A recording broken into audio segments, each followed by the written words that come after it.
Good morning class fourth. तो बच्चों subject है आपका इंग्लिश वन। तो आप भी मेरे साथ अपनी इंग्लिश वन की बुक ओपन करेंगे और ध्यान से देखेंगे कि आपने क्या करना है। तो चलिए बुक ओपन करते हैं। इसमें हम पढ़ने जा रहे हैं। आज हमारा न्यू लेसन है, पोयम है अ good boy.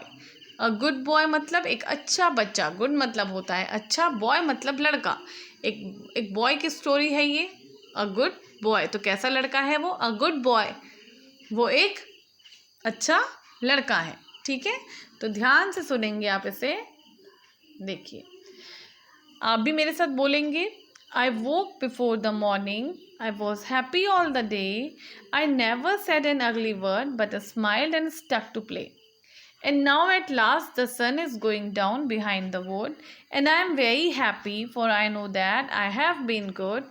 My bed is waiting cool and fresh, with linen smooth and fair, and I must off to sleep in by and not forget my prayer.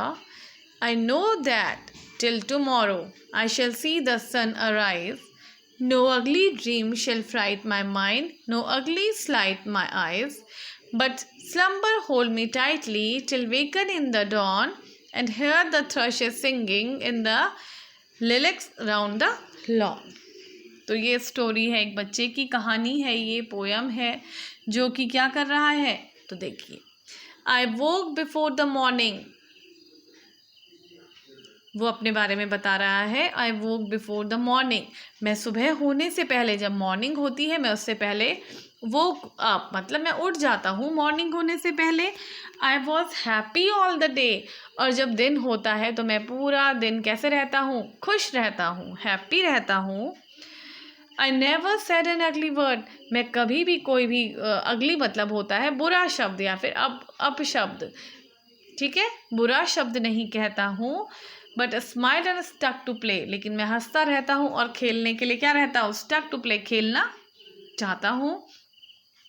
And now at last the sun is going, लेकिन जब धीरे धीरे सन जो है, सूरज जो है जाने वाला होता है, पेड़ों से छुपता है। वुड यहाँ पे लिखा है तो वुड से मतलब है यहाँ पे पेड़ों से।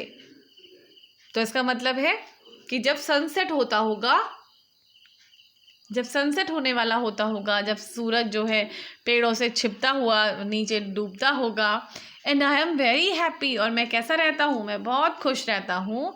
For I know that I have been good, तो वो सुबह से अपनी बातों को याद करता होगा, सुबह से अपने बारे में सोचता है कि आज मैं सुबह उठा, मैं पूरे दिन खुश रहा, मैंने कोई बुरा शब्द नहीं कहा। और जब शाम होने वाली होती होगी, इवनिंग होती होगी, रात होने वाली होती होगी, सनसेट होने वाला होता है, तो वो खुश रहता है। क्यों खुश रहता है? वो सोचता है अपने बारे में, ये सोच रहा है, उसको पता है कि वो कैसा था पूरे दिन, बहुत अच्छा था। That I have been good, कि मुझे पता है, मैं जानता हूँ कि मैं कैसा रहा, बहुत अच्छे से रहा। My bed is waiting cool and fresh, मेरी बेड जो है अब मेरा वेट कर रही है, जहाँ मैं सोता हूँ, जो मेरी पलंग है, जो मेरी बेड है, वो मेरा वेट कर रही है। With linen smooth and fair, उसमें क्या लगी हुई है? आप देख रहे हैं लाइनिंग, उसमें जो चादर लगी हुई है, स्मूथ सी चादर उसमें बिछी हुई है, ठीक है। And I must off to sleep in, और अब मैं क्या करूँगा? उसमें जाकर सो जाऊँगा। Bye and not forget my prayer, और सोने से पहले मैं प्रार्थना करना नहीं भूलूँगा। Bye and not forget my prayer, और सोने से पहले मैं प्रार्थना करना नहीं भूलूँगा। आई नो दैट, मैं ये जानता हूँ। टिल टुमारो, कल। आई shall see the sun arise, जब सूरज उगेगा तो मैं उसे देखूँगा। I know that till tomorrow I shall see the sun arise, मैं ये जानता हूँ जब कल सुबह सूरज उगेगा। टुमारो मतलब आने वाला कल, जो आने वाला कल होगा उसमें जब सूरज उगेगा तो मैं उसे देखूँगा। नो अगली ड्रीम, कोई बुरा सपना नहीं। शेल फ्राइट माई माइंड, कोई बुरा सपना मेरे दिमाग को क्या नहीं करेगा? डराएगा नहीं। नो अगली स्लाइट माई आइज, कुछ बुरी चीज़ मुझे नज़र नहीं आएगी। But slumber hold me tightly till waken in the dawn, लेकिन मुझे क्या करना? होल्ड टाइटली रखना, अपनी नींद से बोल रहा है कि निंदिया मुझे टाइटली होल्ड करके रखना, पकड़ के रखना जब तक सुबह होती है, ठीक है। And hear the thrushes singing in the lilacs round the lawn, और किसके लिए रखा है यहाँ पे हेयर द थ्रशेस सिंगिंग? कौन सिंगिंग करती है सुबह को? चिड़ियाओं की जो आवाज़ है वो कह रहा है कि मुझे लॉन से उन चिड़ियाओं की जो प्यारी सी आवाज़ है वो सुनाई देगी। ठीक है, मैं सुनूंगा या सुनता हूँ जो लॉन में चिड़ियाएँ आवाज़ करती हैं, प्यारी सी सुंदर सी जो इनकी आवाज़ है वो मुझे क्या करेंगी? फिर से सुनाई देगी। तो ठीक है, ये पोयम है आपकी, ये पोयम आपकी कंप्लीट हो गई है। इसे आप लिख सकते हैं, अपनी कॉपी में लिख सकते हैं। आप 6 लाइन लिख लीजिए अपनी कॉपी में, और इसमें ही मैं थोड़ा सा आपको काम भी दे रही हूँ, तो देख लीजिए। इसमें मैं आपको आज करवा रही हूँ, वोकैबुलरी सेक्शन में करवाऊंगी आपको, तो कॉपी में देख लेते हैं इसको। सबसे पहला काम है आपका, देखिए सबसे पहला काम है आपका class 4th, subject English 1, date 9 सितंबर 2021, अ गुड बॉय। हम कर रहे हैं वोकैबुलरी सेक्शन। ए पार्ट है आपका मैच द कॉलम्स। ठीक है, A column and B column.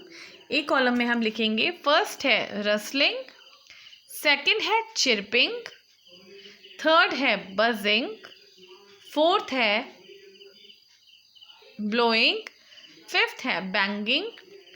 अब बी कॉलम में हम देखते हैं क्या क्या वर्ड्स दिए हैं। बी कॉलम में लिखा है horn, HORN horn, DOORS doors, LEAVES leaves, BIRDS birds, और लास्ट दिया है आपको BEES बीज। तो आप देख रहे हैं इसमें जो नंबर 1 है रसलिंग है, रसलिंग किसके लिए आया है? रसलिंग आया है लीव्स के लिए। ठीक है, और जो सेकंड वाला चिरपिंग, चिरपिंग किसके लिए आता है? बर्ड्स के लिए। थर्ड बजिंग जो है वो आता है, बजिंग बीज, बी की आवाज़ जो करती हैं, तो बजिंग बीज उनकी साउंड है। ब्लोइंग, जब हॉर्न बजता है तो हॉर्न के लिए आता है ब्लोइंग हॉर्न। ठीक है, और लास्ट फिफ्थ है आपका बैंगिंग, उसको हम मिला देंगे डोर्स के साथ। तो देख लीजिए, नंबर 1 रसलिंग को मिलाएंगे हम लीव से, नंबर 2 चिरपिंग को मिलाएंगे हम बर्ड से, नंबर 3 बजिंग को मिलाएंगे हम बीज से, नंबर 4 ब्लोइंग को मिलाएंगे हम हॉर्न से, और नंबर 5 है बैंगिंग, बैंगिंग को मिलाएंगे हम डोर से। और हमने अब क्या करना है? वर्ड फॉर्म करना है यहाँ पे। तो हमने लिखना है रसलिंग ऑफ लीव्स, जो जिससे मैच हो रहा है उसके साथ हम उसको उसके सामने लिखेंगे और उसके आगे लग जाएगा ऑफ। तो रसलिंग लीव्स, रसलिंग का आंसर जो है वो लीव्स है। इन दोनों वर्ड्स के बीच में ऑफ लग जाएगा तो बन जाएगा rustling of leaves, chirping of birds, buzzing of bees, blowing of horn and banging of doors. ठीक है, तो इस तरह से आपने भी अपनी इंग्लिश 1 की कॉपी में ये काम करना है और अच्छी सी राइटिंग में लिखना है। आप सभी बच्चे बहुत अच्छी राइटिंग बनाते हैं, आपकी जो कॉपी देखती हूँ मैं तो आप बहुत अच्छा लिखते हैं। तो इसी तरह से आपने लिखना है और साथ ही आपने लर्न भी इसको करना है। ठीक है, तो इसे कर लीजिए, उसके बाद हम नेक्स्ट एक्सरसाइज के साथ आगे बढ़ेंगे नेक्स्ट डे।